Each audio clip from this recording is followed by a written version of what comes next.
Coming to a staircase, Stanley walked upstairs to his boss's office.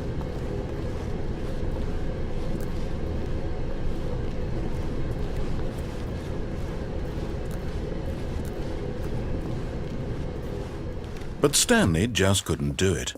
He considered the possibility of facing his boss. Admitting he had left his post during work hours, he might be fired for that. And in such a competitive economy, why had he taken that risk? All because he believed everyone had vanished? His boss would think he was crazy. And then something occurred to Stanley. Maybe, he thought to himself, maybe I am crazy. All of my co-workers blinking mysteriously out of existence in a single moment for no reason at all? None of it made any logical sense.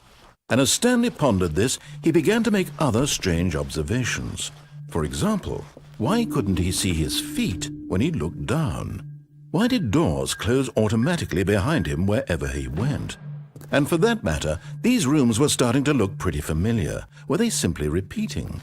No, Stanley said to himself, this is all too strange. This can't be real. And at last, he came to the conclusion that had been on the tip of his tongue. He just hadn't found the words for it.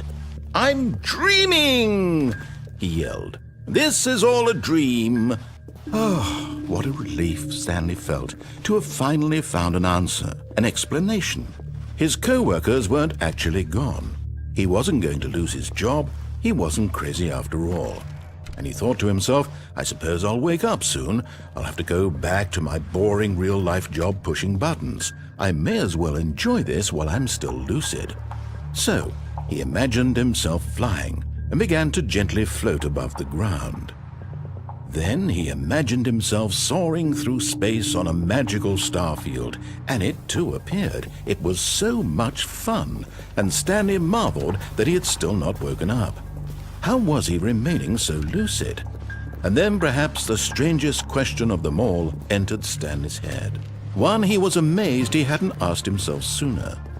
Why is there a voice in my head dictating everything that I'm doing and thinking?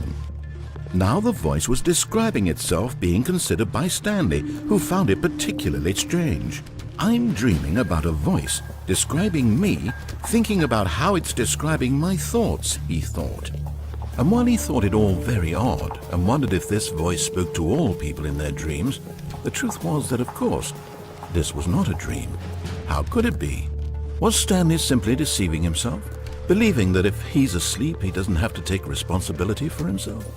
Stanley is as awake right now as he's ever been in his life. Now, hearing the voice speak these words was quite a shock to Stanley. After all, he knew for certain, beyond a doubt, that this was in fact a dream.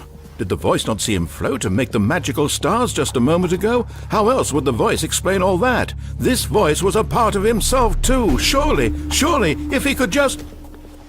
He would prove it. He would prove that he was in control, that this was a dream. So he closed his eyes gently, and he invited himself to wake up. He felt the cool weight of the blanket on his skin, the press of the mattress on his back, the fresh air of a world outside this one. Let me wake up, he thought to himself. I'm through with this dream. I wish it to be over. Let me go back to my job. Let me continue pushing the buttons. Please, it's all I want. I want my apartment and my wife and my job. All I want is my life exactly the way it's always been. My life is normal. I am normal. Everything will be fine. I am okay.